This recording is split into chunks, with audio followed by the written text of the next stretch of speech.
बंधुगण एतद्वारा आपण मानकु जणाई दिया जाउछि जे राष्ट्रीय आईन सेवा प्राधिकरण निर्देश क्रमे ए डिसेंबर मास 13 तारिख द्वितीय शनिवार दिन प्रत्येक जिला और तालुक स्तर रे थिबा कोर्ट परिसर रे एवं मान्यवर हाईकोर्ट परिसर रे चतुर्थ राष्ट्रीय लोक अदालत अनुष्ठित हेबाकु जाउछि।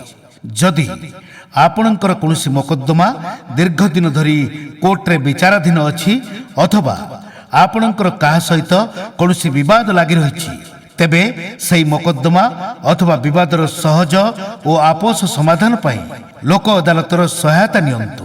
दीर्घ दिन धरी चालू रहिथिबा मोकद्दमार सरल और सहज समाधान सहित आर्थिक और समय अपचयरु मुक्ति पाइबा पई एही सुजोगर लाभ उठांतु।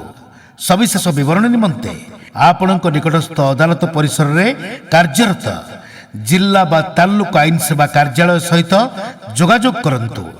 मन रखंतु लोक अदालत संबंध रे समस्त तथ्य जिला और तालुक कोर्ट परिसर रे थिबा आईन सेवा कार्यालय रे उपलब्ध। अर्थ और समय बंचंतु लोक अदालत रे शामिल हुंतु।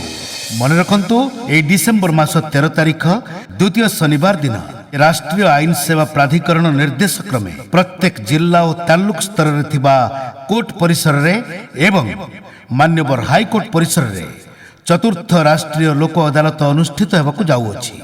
जदि आपणकर कोनोसी मोकद्दमा दीर्घ दिन धरी कोर्ट रे विचाराधीन अछि अथवा आपणकर काहा सहित कोनोसी विवाद लागि रहिछि तेबे सही मोकद्दमा अथवा विवादर सहज और आपस समाधान पाई लोक अदालतर सहायता नियंतु।